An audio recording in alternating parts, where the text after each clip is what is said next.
예수 내 주 참 능력의 주시로다.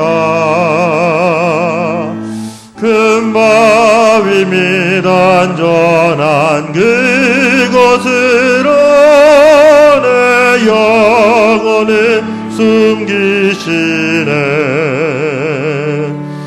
메마른 땅을 종일 걸어가도 나 피곤치 아니하며 저 위험한 곳 내가 이를 대면 큰 바위에 숨기시고 주 손으로 덮으시네. 오 놀라운 구세주 예수 내 주 내 모든 짐 벗기시네. 죄악에서 날 끌어올리시며 또 나에게 힘주시네. 메마른 땅을 종일 걸어가도 나 피곤치 아니하며 저 위험한 곳 내가 이를 대면 큰 바위에 숨기시고 주 손으로 덮으시네.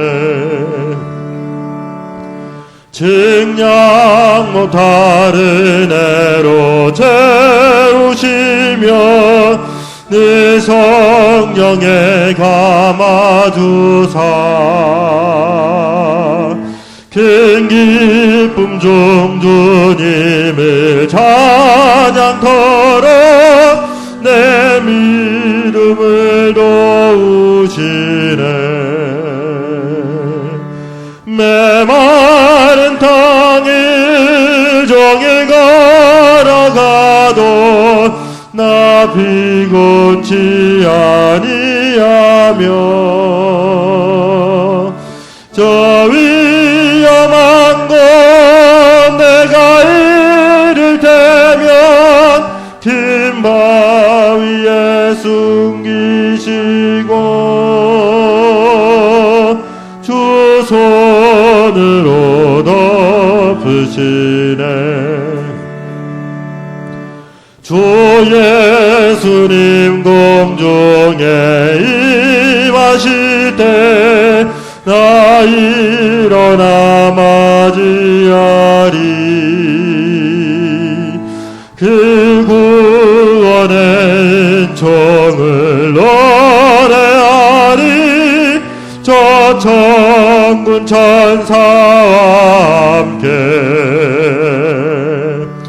메마른 땅을 종일 걸어가도 나 피곤치 아니하며 저 위험한 곳 내가 이를 대면 큰 바위에 숨기시고 주 손으로 덮으시네. 한 장 더 찬양하겠습니다. 찬송가 400장입니다. 찬송가 400장 한 장 더 찬양하겠습니다.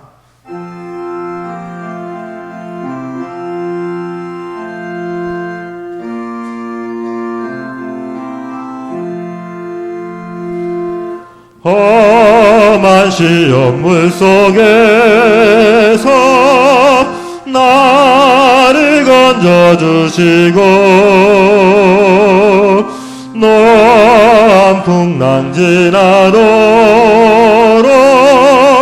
나를 숨겨주소서. 주여 나를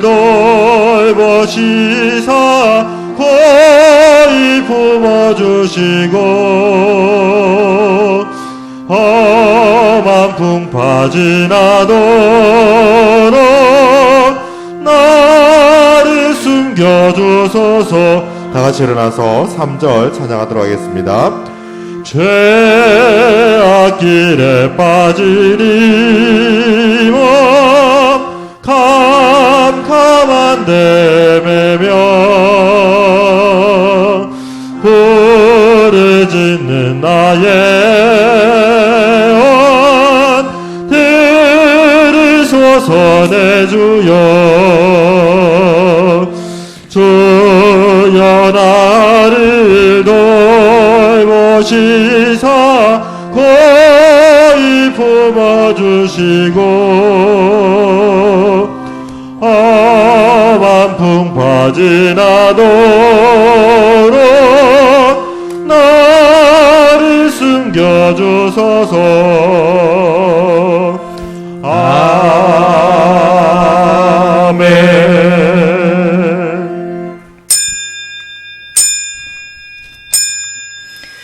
우리에게 우리날 계수함을 가르치사 지혜로운 마음을 얻게 하소서. 아멘.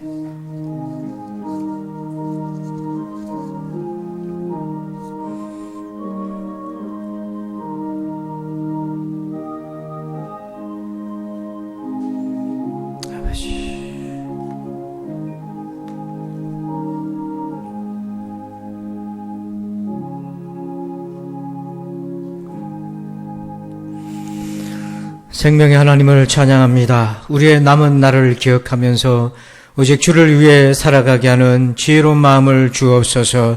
오늘도 성령과 복음의 진리 안에서 예배합니다. 우리의 예배를 받아 주옵소서.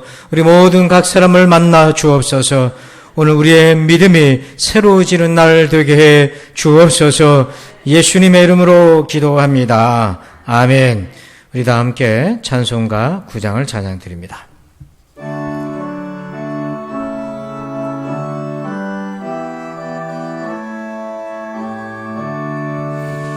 하늘에 가득 찬 영광의 하나님, 온 땅에 충만한 존귀하신 하나님, 생명과 빛으로 지혜와 권능으로 언제나 우리를 지키시는 하나님, 성부와 성자와 성령 삼위의 하나님, 우리 예배를 받아주시옵소서.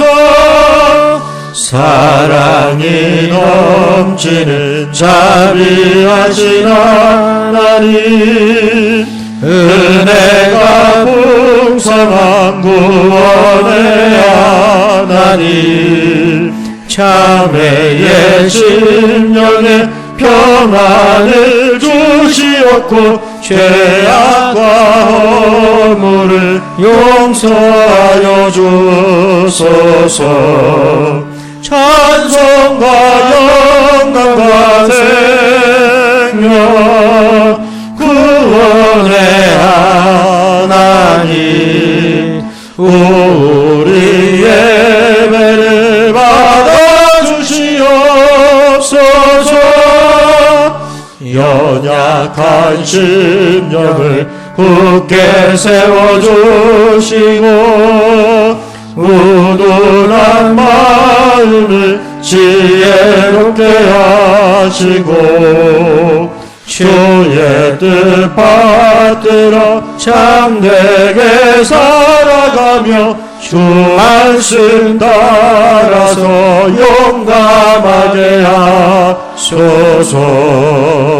권능과 지혜와 사랑 은혜의 하나님, 우리 예배를 받아주시옵소서. 주 앞에 나올 때 우리 마음 기쁘고 그 말씀인데 요새 희망 솟는다. 고난도 슬픔도 이기게 하시옵고 영원에 이때여 살아가게 하소서. 우리의 자랑하니 생명의 하나님 우리 예배를 받아주시옵소서. 아멘.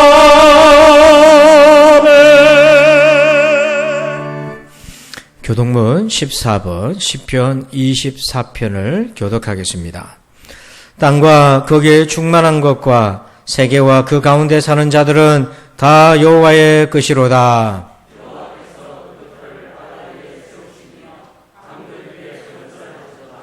여호와의 산에 오를 자가 누구며 그의 거룩한 곳에 설 자가 누구인가?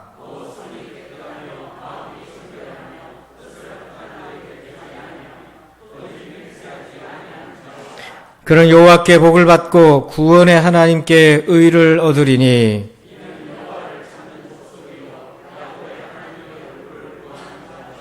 문들아 너희 머리를 들지어다. 영원한 문들아 들릴지어다. 영광의 왕이 들어가리로다.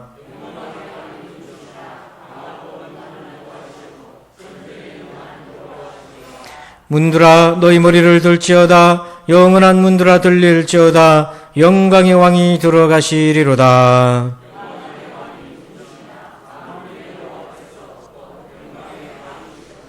아멘. 나는 전능하신 아버지 하나님 천지의 창조주를 믿습니다.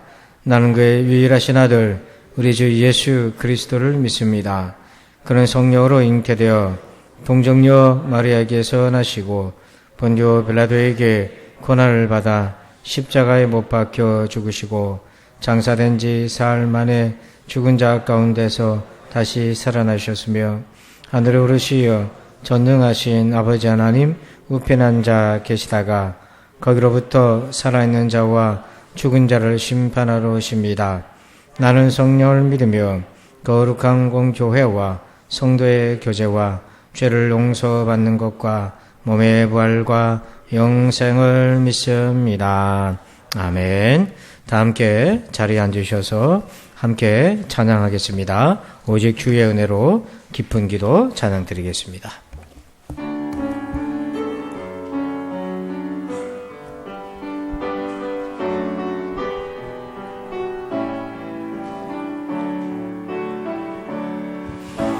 오직 주의 은혜로 지금 여기 서있네. 한없는 경배 한없는 찬양 내 영혼 예배드리네. 나를 위해 이 땅에 오신 주의 은혜 십자가 고통 이기신 주님 그 은혜 어찌지 주는 날 채우시네. 주의 복에 하시네. 살아가는 동안 은혜로만 살리 십자가 은혜로 오직 주의 은혜로 오직 주의 은혜로 지금 여기 서있네. 아멘. 한없는 경배 한없는 찬양 내 영혼 예배드리네. 나를 위해 이 땅에 오신 주의 그네 십자가 고통 이기신 주님 그네 어찌 주리 주의 날 채우시네 주의 복에 하시네 살아가는 동안 은혜로만 살리 십자가 은혜로 오직 예수의 길을 오직 예수의 길을 완전 복음의 길을 어떤 상황 속에도 성령 충만하기를 아픈 눈물을 흘러도 기쁜 일이 생겨도 변함없는 고백은 오직 예수의 길을 죽음 앞에 있어도 찬양할 수 있기를 축복 속에 있어도 자만하지 않기를 아멘 아멘 모든 것 사라지고 홀로 있을 때에도 오직 예수 그분만 내 안에 계신 죽음 앞에 있어도 죽음 앞에 있어도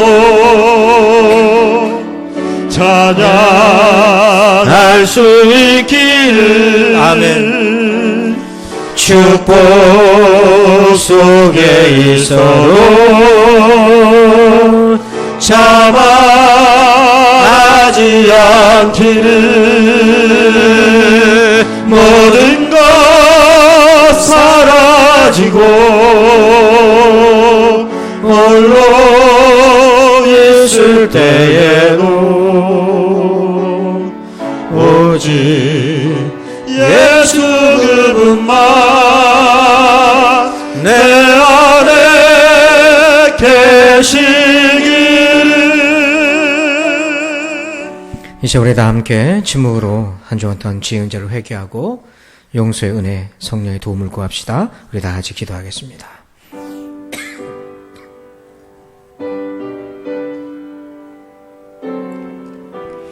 아버지, 주님,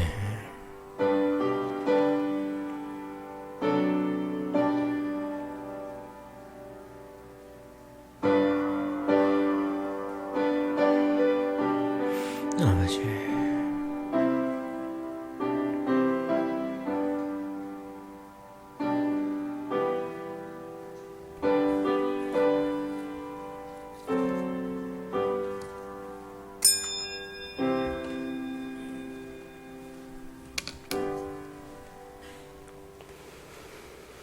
저희를 언제나 사랑하시는 아버지 하나님, 거룩한 주일에 저희들을 부르셔서 모이게 하시고 예배하게 하시니 감사합니다. 영광을 받으시 합당하신 아버지 하나님, 찬양과 경배로 영광을 돌리옵나이다. 우리 예배를 받아 주시옵소서. 아버지 하나님, 한 주간을 마치고 안식하는 날에 지난 주간의 생활을 돌아봅니다. 저희들이 일터와 가정에서 생활 중에서 믿음을 제대로 행하였는지 생각나게 하여 주시옵소서. 믿음 생활을 예배당에서만 하고 있지는 않았는지, 일상에서는 예수님의 제자의 길을 얼마나 따랐는지, 하나님, 각자에게 주어진 십자가를 얼마나 메고 있었는지, 예수님의 증인의 삶을 어떻게 살았는지 돌아보게 하여 주시옵소서. 우리의 일상생활에서 말과 행동과 생각으로 지은 죄를 회개합니다. 저희들 용서하여 주시옵소서. 하나님, 감염의 확산이 우리의 믿음을 가르치지 못하게 하여 주시옵소서. 아버지 하나님, 저희 나라와 백성들을 위해 기도합니다. 바이러스의 변이로 인하여 감염이 다시 확산되고 있습니다. 하나님, 백성들을 보호하여 주시옵소서. 하나님, 감염의 확산이 더 이상 진행되지 않도록 막아 주시옵소서. 하나님, 치료제가 빨리 개발되게 하여 주시옵소서. 백성들이 불안에서 자유하게 하여 주시옵소서. 국가의 방역을 결정하는 기관에 지혜와 능력을 주셔서 감염에 대처하는 새로운 방법들이 나타나게 하여 주시옵소서. 하나님, 소규모 자영업자들의 어려움을 돌보아 주시옵소서. 가정의 힘든 경제를 돌보아 주시옵소서. 어려운 백성들의 살림살이를 해결할 수 있게 유증자들에게 지혜를 허락하여 주시옵소서. 하나님, 저희 교회와 성도들을 기도합니다. 우리의 눈을 밝히시어 감사의 제목들을 발견하게 하시고 모든 것들이 불평보다는 감사하는 제목이 가득하게 하셔서 가정과 일터에서 감사한 일들이 일어나게 하여 주시옵소서. 성도들의 각자의 간절한 기도를 들어주시옵소서. 하나님, 몸이 아픈 성도들과 입원중인 성도들이 있습니다. 하나님의 방법으로 질병의 고통을 줄여주시옵소서. 특별히 이곳을 예배하시는 어르신 성도들을 지켜주시옵소서. 여름철 고온과 코로나 바이러스로부터 보호하여 주시옵시며 맑은 정신과 건강한 신체를 허락하여 주시옵소서. 하나님, 보호하심이 끝까지 함께하여 주시옵소서. 하나님, 어려운 성도들의 살림을 살펴주시옵시며 특별히 청년들에게는 유리의 말씀과 하나님의 비전을 보여주시옵소서. 아버지 하나님, 담임 목사님 함께하여 주시옵소서. 성령님께서 담임 목사님을 늘 지켜 보호하여 주시옵시며 목사님 가정을 보호하여 주시옵소서. 자녀들의 장래를 하나님께 인도하여 주시옵시며 말씀 준비와 신방과 예배를 준비하는 시간에 동행하여 주셔서 말씀의 근원이 메마르지 않도록 늘 공급하여 주시옵시며 성령 충만한 말씀을 저희들이 전하게 하여 주시옵소서. 예배를 내 기도합니다. 저 예배자들은 모두 예배에만 집중하게 하여 주시옵소서. 말씀을 대언하시는 목사님께 성령님께서 함께하여 주시옵시며 예배할 때 저희들이 마음이 모여주게 하시옵시며 이곳에 임하신 하나님을 느끼게 하시고 듣는 길 주셔서 은혜를 받게 하시며 말씀을 들음으로 인해 거듭나는 경험을 하게 하여 주시옵소서. 또한 들은 말씀을 가정과 이웃에게 전하며 살아가는 저희들이 되게 하여 주시옵소서. 아버지 하나님, 어린이와 청소년들에게 이번 여름에 집회 함께하여 주셔서 그들에게 맞는 은혜를 내려주시며 담당하는 사역자와 교사들에게 날씨 때문에 지치지 않도록 함께하여 주시옵소서. 참여하는 어린이들과 청년들에게도 주님이 친히 만나주셔서 평생을 주님과 동행하는 저희들이 되게 하여 주시옵소서. 아버지 하나님, 태국의 신앙 공동체 교회를 건축하는 일을 진행하고 있는 이영진 선교사님의 기도합니다. 지혜를 주셔서 잘 판단하게 하시며 건강을 지켜주시옵소서. 하나님, 어려운 문제가 나타날 때마다 하나님께서 개입하여 주셔서 원만하게 해결하여 주시옵시며 지어지는 교회를 통하여 복음이 널리 퍼지게 하시며 하나님의 놀라운 일들이 그 교회를 통하여 나타나게 하여 주시옵소서. 아버지 하나님, 세워진 각 기관과 직분을 맡은 자들에게 정말 모이기 어려운 기간이지만은 각자의 직분을 잘 감당할 수 있게 하시고 겸손히 봉사할 수 있게 도와주시옵소서. 아버지 하나님, 출타 중인 성도들에게는 이 자리를 기억하게 하시고 군 복무 중인 청년들은 신앙을 잘 지키게 도와주시옵소서. 예배를 수고하시는 반주자와 지휘자와 안내하시는 분들에게도 복을 내려주시옵소서. 아버지 하나님, 사탄의 무리가 이 예배에 침입하지 못하도록 도와주시옵시며 성령님 함께하여 주시옵소서. 거룩하신 우리 주님 예수님 이름으로 감사하고 기도드리옵나이다. 아멘.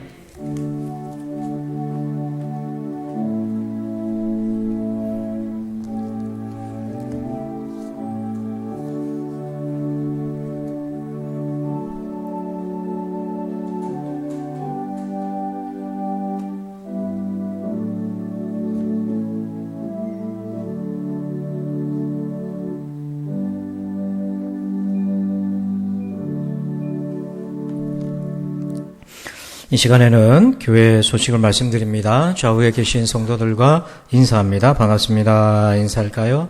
반갑습니다. 감사합니다. 주보를 참고해 주시기 바랍니다. 오늘은 오순절 후 7번째 주일로 지킵니다.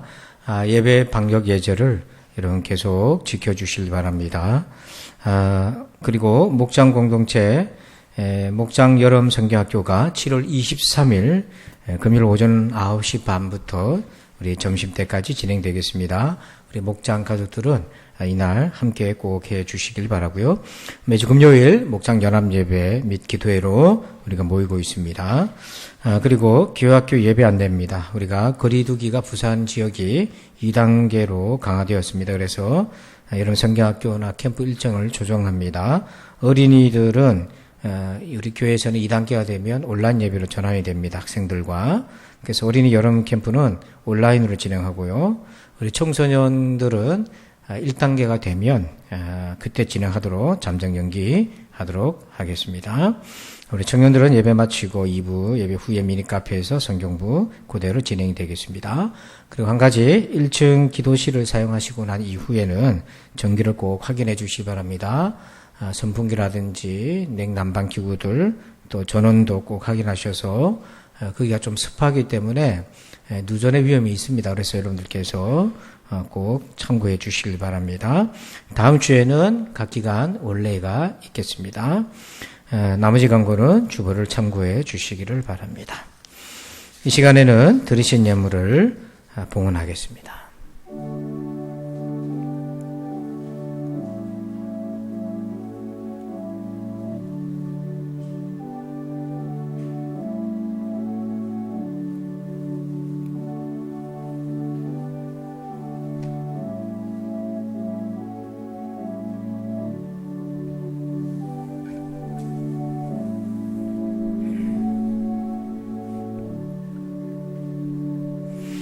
들으신 예물을 위해 기도합니다. 생명의 하나님을 찬양합니다. 아버지 하나님, 보이지 않는 위험 속에서도 우리를 지켜주심에 감사합니다. 주님이 지금 우리를 보호하고 계심을 알게 하여 주시옵소서. 이 은혜에 감사하며 주 앞에 예물을 올려드립니다. 11조와 감사와 주일 예물을, 각양 예물을 주님 앞에 올려드립니다. 하나님 연락하여 주시옵소서. 사랑하는 우리 성도들에게 복을 내려 주시옵소서. 무엇보다도 믿음과 건강과 자녀와 사업의 복을 주시옵소서. 특별히 아버지 하나님, 이 어려울 때 아버지 저들의 믿음이 시험을 들지 않도록, 시험에 껴 이기도록 믿음의 연단과 또한 아버지 위로부터 능력으로 함께하여 주시옵소서. 감사합니다. 아버지 예수님의 이름으로 기도합니다. 아멘. 오늘 주시는 하나님 말씀 보겠습니다. 사무엘하 6장 1절로 15절입니다. 구약성경 471쪽에 있습니다. 사무엘하 6장 1절에서 15절 말씀 함께 교독하겠습니다.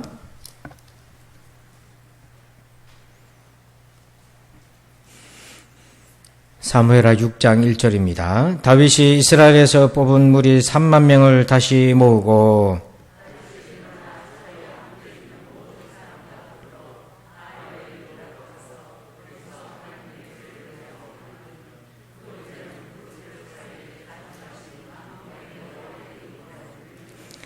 그들이 하나님의 궤를 새 수레에 싣고 산에 있는 아비나답의 집에서 나오는데 아비나답의 아들 웃사와 아쇼가 그 새 수레를 모니라.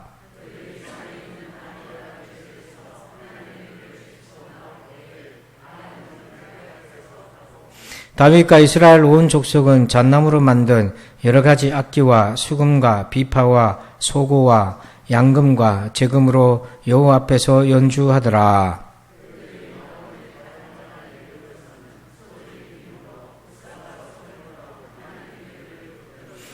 여호와 하나님이 웃사가 잘못함으로 말미암아 진노하사 그를 그곳에서 치시니 그가 거기 하나님의 궤 곁에서 죽으니라.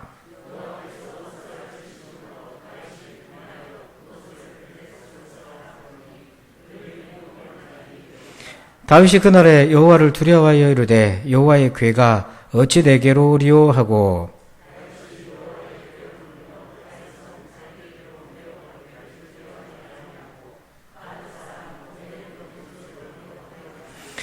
여호와의 궤가 가드 사람 오벳 에돔의 집에 석 달을 있었는데 여호와께서 오벳 에돔과 그의 온 집에 복을 주시니라.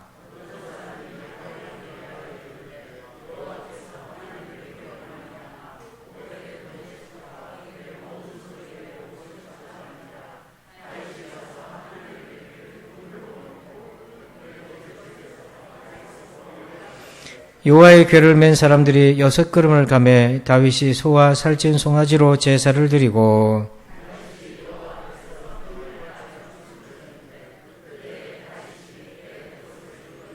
다 같이 다윗과 온 이스라엘 족속이 즐거이 환호하며 나팔을 불고 여호와의 궤를 메어 오니라. 아멘. 할렐루야. 우리 말씀의 제목을 같이 한번 읽어봅시다. 시작. 하나님에게 시험이 들다. 아멘. 여러분, 하나님께 시험 드신 적은 없으십니까? 말이 좀 불편하게 들릴 수도 있을 텐데 하나님께 시험이 든다고요? 여러분, 하나님께 화가 나거나 서운해 본 적이 없으십니까? 우리가 힘든 시간을 보내면 어쩔 수 없이 하나님께 시험 드는 경우가 있어요. 대화를 하다가 제가 들은 얘기인데, 예전에 학생 시절 때 열심히 우리 교회를 다녔는데 동생이 사고로 일찍 죽게 되고, 그리고 자기도 이제 장가를 들었는데 가정이 깨지게 되고, 그러니까 예수 믿어도 좋은 일이 아니라 안 좋은 일만 자꾸 생기니까 하나님을 떠나게 된 그런 분도 있다는 얘기를 들었는데요. 여러분은 신앙생활 하다가 너무 속상하고 또 하나님 원망스럽고 내가 시험이 들거나 화가 나거나 그럴 때 여러분들은 어떻게 풀어가십니까? 다윗이 그런 경험을 오늘 했습니다. 다윗이 왕이 돼가지고 하나님을 최선을 다해 섬기고 잘하려고 애를 썼어요. 그중에 그가 첫 번째 한 게 뭐냐면, 왕이 되고 첫 번째 한 것이 하나님의 법궤를 예루살렘으로 모셔 올리는 일이었습니다. 그래서 다윗이 이 일을 위해 3가지 노력과 정성을 기울이는데요. 첫째는 뭐냐면 3만 명이나 되는 수많은 행렬들을 준비를 시킵니다. 우리 사진을 좀 보여주실까요? 3만 명이나 되는 수행 행렬을 준비시켰다. 한번 상상을 해보세요. 3만 명. 수행 행렬만 3만 명을 엄선해서 뽑았고, 두 번째는 새로운 수레를 뽑았어요. 우리식으로 얘기하면 좋은 새 차를 뽑았다는 얘기입니다. 하나님의 법궤를 모시기 위해서 새 수레를 준비했고, 그 다음에는 찬양팀을 조직했어요. 악기를 만들어서.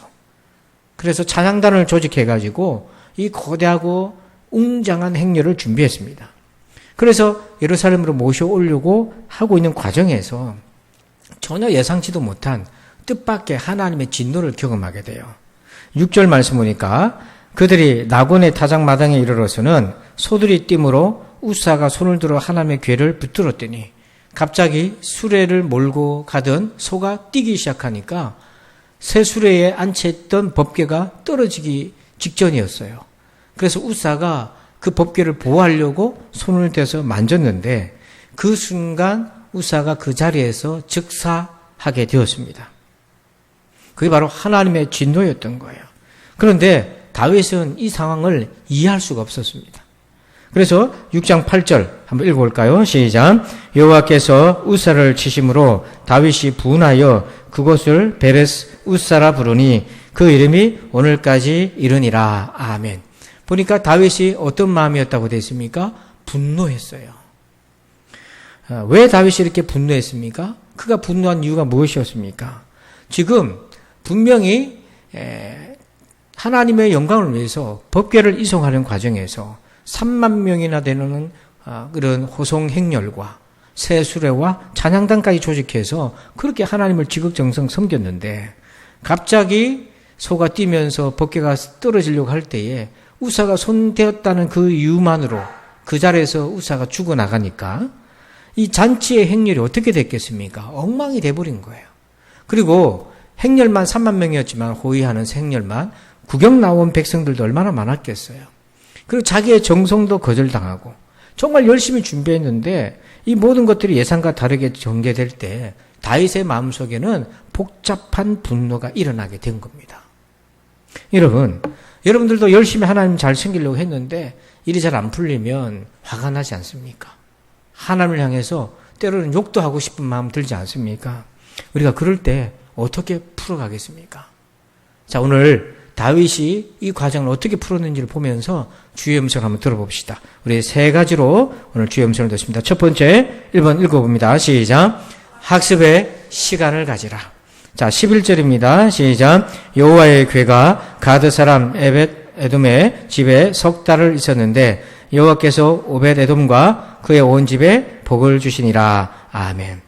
다윗이 법궤를 예루살렘으로 모시고 가다가 이 사고가 생기니까 모시고 갈 수가 없었어요. 그래서 오벳 에돔이라는 집에다가 임시로 모셨습니다. 그 기간이 3개월이 걸렸어요. 그러니까 다윗이 모든 계획을 임시 중단하고 3개월의 시간을 가졌습니다. 임시로 법궤를 오벳 에돔 집에 보관했습니다. 그러면 이 3개월 동안 다윗이 뭐 했을까요? 이 3개월이라는 시간 동안 다윗은 바로 실패에 대한 이유를 학습하는 시간을 가졌습니다. 우리의 예상과 빗나가서 하나님께 내가 시험된다는 그런 마음이 들 때에 우리가 어떻게 효과적으로 이 생각의 시간을 가질 것인가? 자, 우리 7절 말씀을 한번 읽어봅시다. 시작. 여호와 하나님이 우사가 잘못함으로 말미암아 진노하사 그를 그곳에서 치시니 그가 거기 하나님의 교회 곁에서 죽으니라. 여러분, 우사가 왜 죽었다고 되어 있습니까? 잘못했다는 거예요. 그런데 이거는 3개월이 지난 뒤에 다윗이 깨달은 바입니다. 우사가 잘못해서 이런 일을 겪었는데 다윗이 화를 낼 필요가 없는 거예요. 그런데 사고를 당했을 때 다윗의 마음은 분노가 일어났어요. 왜냐하면 왜 이런 일이 생겼는지 몰랐기 때문에. 그러나 3개월 뒤에 가서 보니까 우사가 잘못했다. 사실은 다윗 자신이 잘못했다는 걸 깨닫게 된 겁니다. 그래서 우리에게 시간이 필요한 거예요. 분노할 그 시점에는 자기가 잘못한 걸 몰라요. 그러나 내가 왜 우리에게 이런 일이 생겼는지를 학습하는 시간을 가지면 깨닫게 되니까 그때 우리가 잘못했구나 발견하는 거예요. 그래서 우리는 미련해가지고 사고가 생긴 그 순간에 바로 못 깨닫습니다. 철저하게 학습의 시간을 가져야 그 원인을 발견할 수가 있는 거예요. 우사가 뭘 잘못했는가? 다윗이 무엇을 잘못했는가? 이걸 위해서 다윗은 하나님의 말씀을 파고 들어갔어요. 여러분, 우리가 하나님을 알아야 나 자신을 선명하게 알 수가 있습니다. 그래서 다윗이 이 과정을 통해서 하나님의 규례를 배웠습니다. 하나님이 기뻐하는 신앙생활 방식이 뭔지를 철저하게 배우게 되었어요. 그래서 다윗은 하나님이 진노하신 이유를 알게 되었습니다. 자, 우리 역대상 15장 13절 읽어봅니다. 시작. 전에는 너희가 매지 아니하였으므로 우리 하나님 여호와께서 우리를 찢으셨으니 이는 우리가 규례대로 그에게 구하지 아니하였음이라 하니 아멘. 자, 여러분, 이유를 알게 되었어요. 전에는 1차로 실패했을 때는 너희가 매지 아니하였으므로, 원래 법궤는 수레에다 실는 것이 아닙니다. 제사장이 그 법궤를 최에다가 고리를 끼워서 최에다가 메고 그렇게 호송하게 되어 있었습니다. 그렇게 모시고 가야 했던 거죠. 그런데 수레에다 실었어요. 짐짝처럼. 그게 잘못했다는 것을 알게 되었습니다. 그리고 13절 끝에 보니까 이는 우리가 규례대로 그에게 구하지 아니하였습니다. 하나님은 기뻐하는 자기 방식이 있는데 다윗의 자기 방식으로 하나님을 기쁘게 하려 하다가 잘못했다는 것을 발견하게 된 거예요. 그리고 2절 말씀에 가서 더 구체적으로 알게 됩니다. 한번 읽어봅시다. 시작. 다윗이 이르되 레위 사람 외에는 하나님의 궤를 맬 수 없나니 이는 여호와께서 그들을 택하사 여호와의 궤를 메고 영원히 그를 섬기게 하였습니다 하고 아멘. 보니까 법궤는 아무나 매는 게 아니더라. 레위 사람만 그걸 할 수가 있는 것이다. 그러면서 2절 끝에 보니까 영원히 그를 섬기게. 이렇게 하나님을 섬기는 방식은 영원히 말씀대로 해야 된다. 여러분, 이게 바로 하나님의 말씀의 진리성. 진리는 영원하잖아요. 물론 지금은 법궤도 없고 제사장도 없습니다. 하지만 하나님의 말씀 자체가 담고 있는 진리성은 영원하다는 거예요. 시간이 흘렀다고, 세월이 바뀌었다고 가볍게 여길 것이 아니라는 것을 다윗이 알게 된 겁니다. 그리고는 다윗이 찬양단도 다시 조직합니다. 처음에는 이스라엘 백성 중에 노래 잘하는 사람들 위주로 선발했다면 이제는 말씀에 따라 재정비해요. 그래서 역대상 15장 16절에 다윗이 레위 사람의 어른들에게 명령하여 그의 형제들을 노래하는 자들로 세우고 비파와 수금과 재금 등의 악기를 울려서 즐거운 소리를 크게 내라 하며, 그러니까 이 찬양단도 레위 사람들을 위주로 세웠던 거예요. 이게 하나님의 말씀 따라 모든 것을 재정비했습니다. 그러니까 다윗은 3개월 동안 학습의 시간을 가진 거예요. 뭐가 잘못됐지? 왜 이런 일이 나에게 생겼지? 하면서 배웠습니다. 여러분, 우리가 아무리 선한 열심히를 할지라도 하나님의 기준에 부합해야 되는 것입니다. 나의 열심이 하나님의 말씀을 대체할 수 없는 것입니다. 다윗은 자기가 열심히 하나님을 섬겼지만 하나님이 보실 때는 부족했다는 걸 알게 된 거예요. 다윗은 자기 열심으로 3만 명을 모으고 새 수레를 제작하고 그리고 찬양단도 조직했지만 사람들이 볼 때 정말 다윗이 잘하고 있구나라고 평가했지만 하나님이 보실 때는 하나님이 기뻐하지 않는 방식으로 섬겼던 거예요. 하버드 대학에 에이미 에드먼드슨이라는 교수가 있는데요. 이분이 그런 얘기를 합니다. 실패 이후에 실패의 스펙트럼이라는 얘기를 합니다. 그게 뭐냐면 사람이 실패를 하잖아요. 그런데 칭찬받을 만한 실패가 있고 비난받을 만한 실패가 있더라. 이 스펙트럼이라는 게 그런 겁니다. 여러분 보통 뭐 간의 정상 수치를 얘기할 때 딱 뭐 45, 33 이렇게 안 하잖아요. 몇부터 몇 가지 이런 게 스펙트럼인 거예요. 그걸 벗어나면 위험한 거고 그런 거죠. 그래서 실패도 그런 스펙트럼이 다양하다. 근데 칭찬받을 만한 실패는 뭐냐면 새로운 일에 도전하다가 실패했을 때나 또는 정말 이것이 확실한가? 이런 것들을 검증하기 위해서 탐색적인 검증, 가설을 검증하기 위해서 진리를 확인하기 위해서 도전해봤다든지 혹은 불확실성이 너무 많은 일인데 그걸 도전하다가 실패했을 때 또는 일의 과정이 너무 복잡한 거예요. 그러니까 나만 열심히 한다고 되는 일이 아닌 거예요. 모든 것들이 참 맞물려 들어가야 되는 일인데 그런 복잡한 일에 가서 도전하다가 실패했을 때는 그 사람은 칭찬받을 만하다는 거예요. 왜냐? 그 과정을 통해서 배우게 되었기 때문에. 그런데 비난받을 만한 실패가 있다는 겁니다. 그게 뭐냐면 역량 부족인 거예요. 이게 뭐냐면 준비 안 했다는 겁니다. 그러니까 두 번째는 일탈이에요. 다윗이 일탈했잖아요. 하나님의 말씀 따라 안 하고 자기 생각에 좋은 대로 해버린 거예요. 그리고 세 번째는 뭐냐면 과정의 불충분함과 부주의. 이 모든 절차대로 잘 지켜야 되는데 대충 보고 넘어간 겁니다. 그렇게 해서 실패했을 때는 책망을 받아야 된다는 얘기예요. 오늘 다윗은 그러면 어떤 유의 실패입니까? 다윗은 오늘 이 기준으로 본다면 그는 열심 자체는 칭찬받을 수 있으나 내용을 보니까 일탈했어요. 규례를 벗어났어요. 하나님 말씀대로 안 했어요. 자기 방식대로 한 거예요. 과정도 불충분했어요. 그리고 부주의했습니다. 이 모든 절차가 부족한 거에 걸려 있었던 거예요. 근데 다윗은 3개월의 시간을 통해서 그걸 배운 겁니다. 발견한 거예요. 깨달은 거예요. 그러면서 성숙해졌던 거예요. 여러분, 우리가 시험이 들 때 꼭 보면 장사하다가 시험 들고 사람 간에 시험이 들었는데 원망은 하나님께 하잖아요. 그래서 하나님 우리한테 잘못한 건 없는데 우리 일이 안 풀리면 하나님 원망하잖아요. 어쨌든 이런 시험이 들 때 우리에게는요, 이 3개월의 시간이 필요합니다. 그냥 즉석을 해서 판단하지 말고 이 3개월의 시간을 꼭 가져야, 학습의 시간을 가져야 우리가 그 실패의 늪에서 벗어나올 수가 있다는 얘기인 거예요. 두 번째는 뭐냐면 제목 읽어봅시다. 시작. 그래도 하나님을 사모하라. 한 번 더 읽어봅시다. 시작. 그래도 하나님을 사모하라. 여러분, 우리가 왜 시험에 듭니까? 사실은 하나님을 사모해서 그런 거 아니에요. 아니, 하나님 안 믿는 사람이 하나님께 시험 들 리는 없어요. 근데 열심히 신앙생활 잘하는 우리가 하나님께 시험 드는 거예요. 왜? 하나님을 사모하니까, 믿으니까 그렇게 해서 시험이 드는 거예요. 다윗이 법궤를 모시고자 한 것도 하나님을 사모하기 때문에 아닙니까? 그렇다면 우리가 이 마음을 끝까지 지켜야 된다. 내가 신앙생활하는 목적이 하나님을 위한 것인지 나 자신을 위한 것인지를 점검해야 될 순간이 어떤 데냐면 내가 시험 들 때인 거예요. 자, 이 말씀은 난이도가 있어요. 십자가의 은혜를 받고 부활의 믿음이 믿어지고 성령의 충만한 가운데 확실히 예수님을 만난 사람들은요, 이 말씀을 받을 수 있는데, 여러분, 왜 다윗이 법궤를 모셔옵니까? 자기를 위해서입니까? 하나님을 위해서입니까? 우리가 왜 신앙생활을 합니까? 나를 위해서예요? 하나님을 위해서예요? 우리가 왜 예배를 합니까? 나를 위해서입니까? 하나님을 위해서입니까? 하나님을 위해서잖아요. 하나님께 영광을 돌려드리기 위함이잖아요. 우리에게 베풀어 주신 구원의 은혜를 찬미하고 그분의 영광을 돌려드리기 위해서 예배를 드리는 거잖아요. 그런데 하나님께 시험이 드는 그 순간에 점검을 해야 될 타이밍이 된 거예요. 영적인 작전 타임을 걸어야 됩니다. 나 무엇 때문에 신앙생활을 하는 건가? 나 자신이 이 땅에서 근심 없고 행복하게 형통하려고 신앙생활을 하고 있는 건가? 이거는 신앙의 우리 초기 단계에서는 그런 생각을 할 수가 있어요. 문제 해결도 응답도 받고 천국도 가야 되고 지옥 가기 싫고 다 그런 겁니다.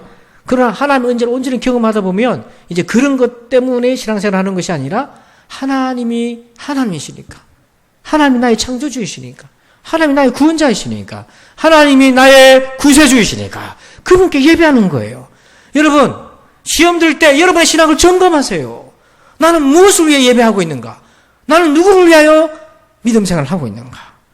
다윗이 왜 법궤를 예루살렘에 올라옵니까? 하나님께 영광을 돌리기 위함인가? 정치적인 목적을 위함인가? 다윗이 이렇게 법궤를 모셔오면 모든 백성이 존경하고 좋아하고 통치가 원활해지고 싸움을 해도 이길 수 있을 것 같고, 여러분 그런 것입니까? 그런데 다윗은요, 중심이 있었어요. 그는 하나님을 삼하는 것이 변하지 않았어요. 그래서 다윗은 법궤를 다시 옮겨오기로 합니다. 모셔오기로 합니다. 사무엘하 6장 12절 한번 읽어봅시다. 시작. 다윗이 가서 하나님의 궤를 기쁨으로 메고 오벳 에돔의 집에서 다윗성으로 올라갈새. 아멘. 다윗이 하나님의 법궤를 메올 때 그의 마음이 어땠다고 되어 있습니까? 기뻐했어요. 여러분 이 부분을 주목해 보세요. 다윗의 목적은 하나님이었던 거예요. 법궤를 모셔와서 이전에 있었던 사울 왕이 못했던 거를 능가하는 왕으로 자기가 백성의 지지를 받으려고 한 것이 아니라 하나님 자체를, 하나님 한 분을 사모했기 때문이에요. 그래서 여기서 나오는 기쁨은요, 다윗이 전쟁에서 승리한 기쁨이 있잖아요. 여러분들도 세상에서 기쁨 누린 적 있잖아요. 좋은 결과를 얻었든지, 자식이 취업을 했다든지, 좋은 일이 생겼다든지, 몸이 건강해졌든지 기쁘잖아요. 여러분, 전쟁에서 이겼습니다. 죽을 수도 있었는데 나라를 지켰어요. 얼마나 기뻤겠어요. 그런데 다윗은 전혀 다른 종류의 기쁨을 경험하는 거예요. 그런 기쁨이 아니라 하나님 때문에 기뻐하는 거. 이것을 경험한 겁니다.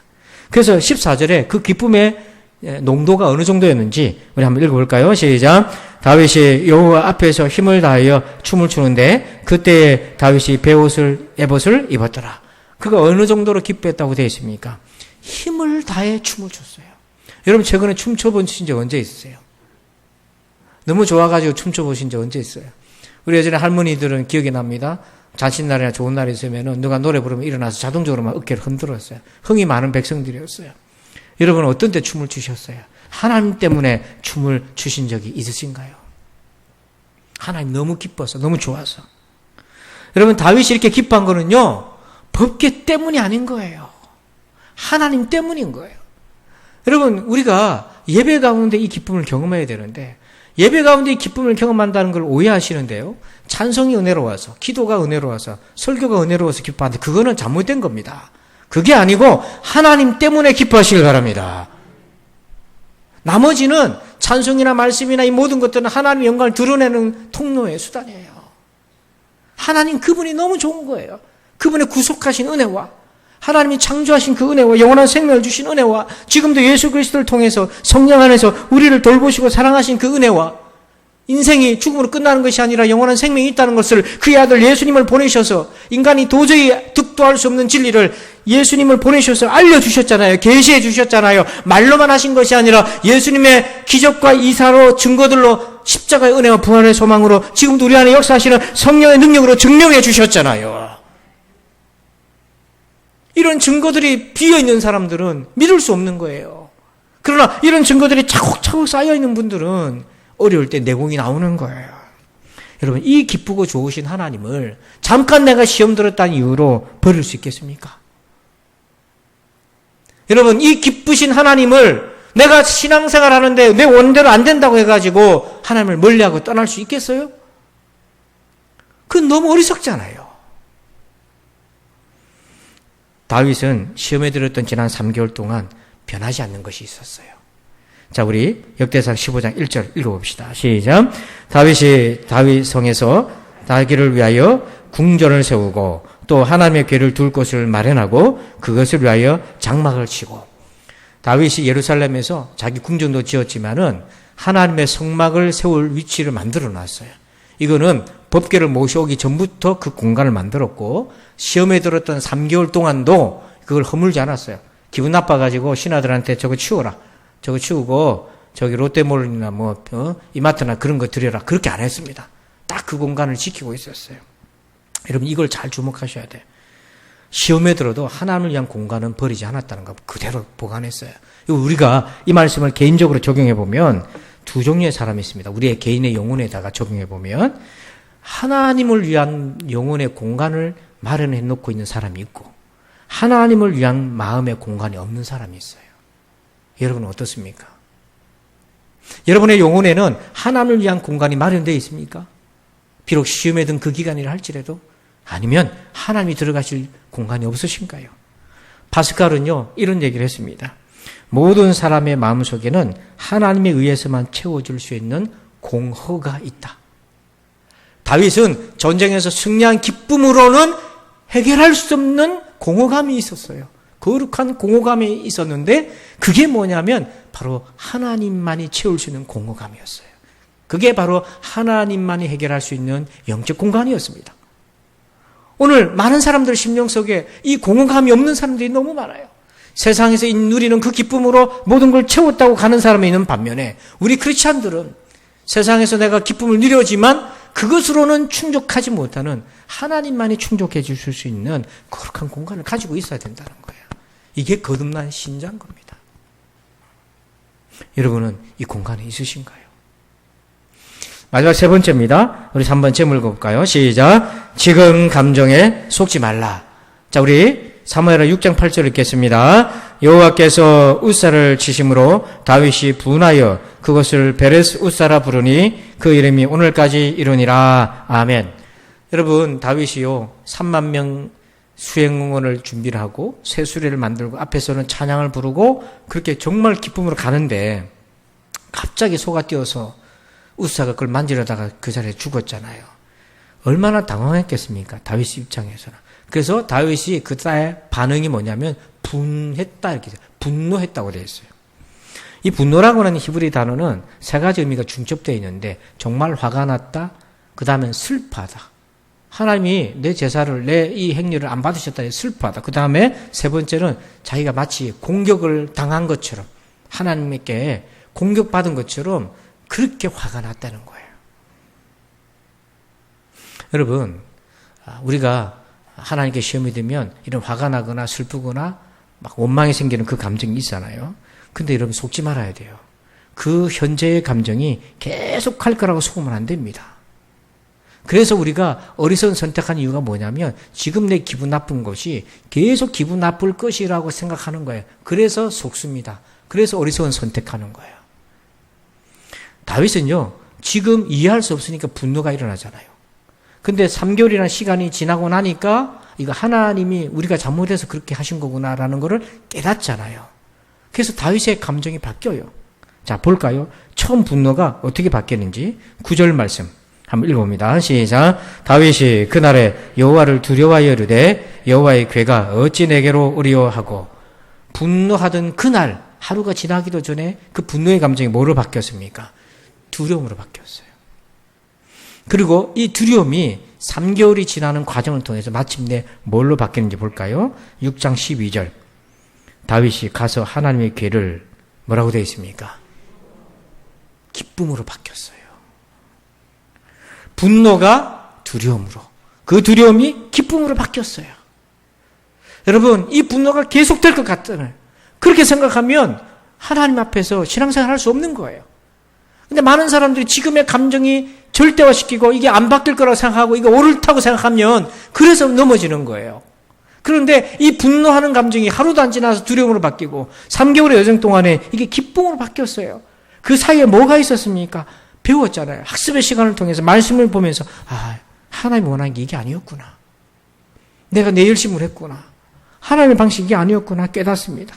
그러니까 어떻게 됩니까? 두려움이 생기고 하나님이 웃사를 쳤던 건데 사실은 나를 치실 수 있었는데 이런 생각이 들기도 하고, 그러면서 이 과정을 통해 회개하고 깨닫고, 그리고 마침내 자기의 동기도 돌아보고 내가 왜 법궤를 모셔오려고 했던가, 정치적인 것인가 하나님 위해서인가도 점검하게 되고, 그래서 이 모든 과정을 통해서 다윗이 걸러져서 기쁨으로 하나님의 법궤를 힘을 다해 춤을 추면서 옮겨오게 됐던 거예요. 여러분의 속상한 그 지금의 감정에 속지 마시길 바랍니다. 그 분노가 기쁨으로 바뀔 수 있다는 거잖아요. 그래서 이사야서 말씀에 참 은혜로운 말씀이 있어요. 이사야 61장 3절. 우리 한번 같이 읽어볼까요? 시작. 무릇 시온에서 슬퍼하는 자에게 화관을 주어 그 죄를 대신하며 기쁨의 기름으로 그 슬픔을 대신하며 찬송의 옷으로 그 근심을 대신하시고 그들이 의의 나무 곧 여호와께서 심으신 그 영광을 나타낼 자라 일컬음을 받게 하려 하심이라. 아멘. 여기에 공통적인 그 단어가 나오잖아요. 대신하며 대신하시고. 뭘 대신한가 보니까 슬픔을 대신해서 화관을 주시고 꽃으로 된 관을 주시고, 죄를, 이게 낙심과 회개의 아픔이잖아요. 죄를 대신해서 기쁨의 기름을 발라주시고, 슬픔을 대신해서 찬송의 옷, 노래를 부르게 만들어주셨다. 근데 여기 대신이라는 거는 히브리어 성경에서는 대신이라는 단어를 그냥 가볍게 넘어가지만, 이 히브리어로 된 성경을 헬라어로 70인 번역본이 있는데 거기 보면 이 대신이라는 것을 조금 더 구체적으로 번역해서 남겨놓는데요. 여러분, 이 대신하시고 누가 생각이 납니까? 바로 예수님의 십자가의 대속의 은혜의 그림자가 여기 있는 거예요. 여러분, 예수님을 보십시오.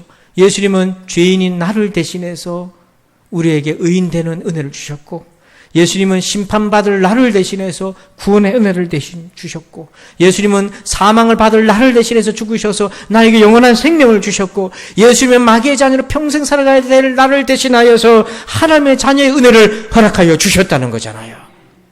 그러니까 예수님은 얼마든지 대신해 주실 수 있는 거예요. 지금의 분노를 기쁨으로 바꿔놓을 수 있고, 지금의 슬픔을 기쁨으로 변화시켜 주실 수 있는 능력의 하나님이신 것입니다.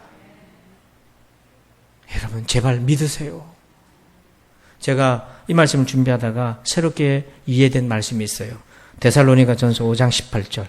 여러분들 한번 읽어주실까요? 시작.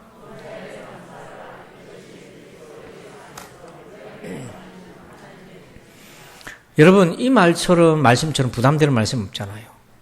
요즘처럼 범사에 감사라고.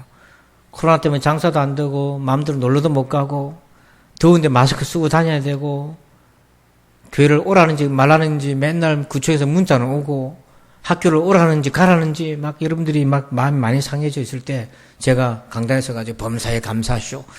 그러면 속으로 목사님이나 하시오. 이렇게 안 할 겁니까? 반사할 거 아닙니까? 그래서 이 말씀이 압박으로 느껴지는 거예요.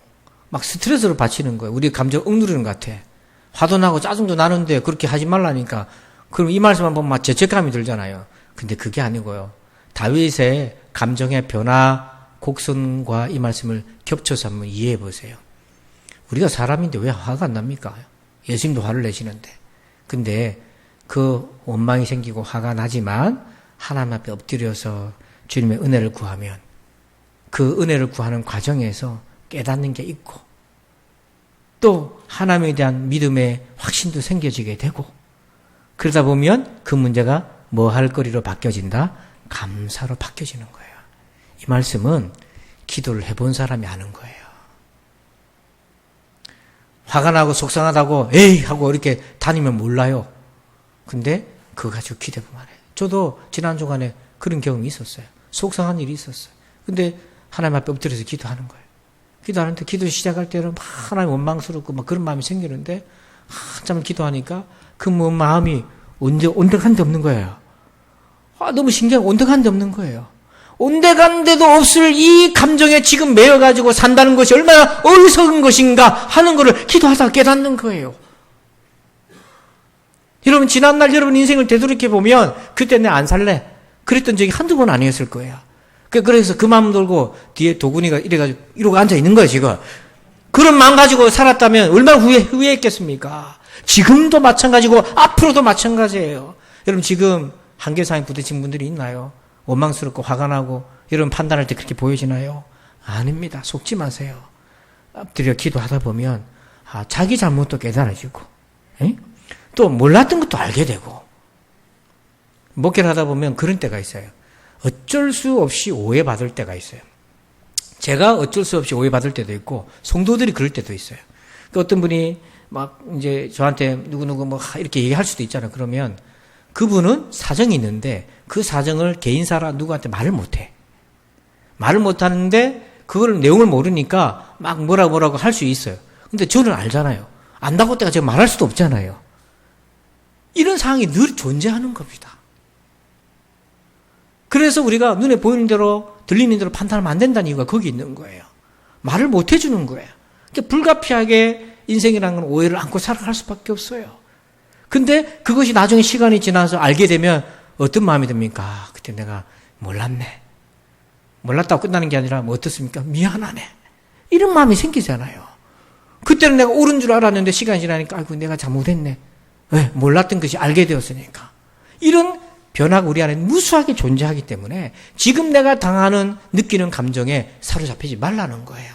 여러분 그럴 때마다 엎드리시길 바랍니다. 엎드리시길 바랍니다. 그러므로 사랑하는 성도 여러분, 하나님한테 시험 준 적이 있습니까? 혹시 지금 그런 시간을 보내고 있습니까? 장사하시는 분들은 너무 힘들 것 같아요. 또 특히 수도권 같은 경우 부산도 지금 그런데 50명, 60명대로 지금 나오니까 부산도 그런데 수도권은요 지금 이제 내일부터 4단계로 하잖아요. 얼마나 힘들겠어요. 겨우겨우 버텼는데 얼마나 힘들겠어요. 자, 그런 거 보면 정말 힘든 시간 우리가 보내고 있습니다. 말은 안 하지만 다 힘들 거예요. 이럴 때 하나님께 시험이 들 수도 있습니다. 여러분 그럴 때 여러분 오늘 말씀을 기억하세요. 여러분 하나님께 시험 들 상황이 와도 시험에 들면 안 됩니다. 어떻게 헤쳐나가겠습니까? 세 가지를 꼭 기억하세요. 학습의 시간을 가지세요. 두 번째, 그래도 하나님을 사모하십시오. 세 번째, 지금의 감정에 속지 마십시오. 기도하겠습니다. 아버지 하나님, 감히 우리가 하나님께 시험이 든다 말을 할 수밖에 없는 그런 삶의 어려움도 많습니다. 속상하고 열심히 했는데 하나님께 잘한다고 애를 썼는데 하나님 화도 날 때도 너무 많습니다. 그래도 오늘 다윗처럼 이 과정을 밟으면서 하나님을 향한 온전한 그 마음을 회복해 갈 수 있도록 도와주시옵소서. 시험에 든 채로 신앙생활을 하지 않게 하여 주시고 이 다윗처럼 회복의 과정을 잘 밟아서 힘을 다해 하나님을 찬양하는 예배자로 살게 하여 주시옵소서. 예수님의 이름으로 기도합니다. 아멘. 우리 함께 찬양하겠습니다. 오직 주의 은혜로 우리 그 찬양 하나님께 드리고 축도로 오늘 예배를 마치겠습니다.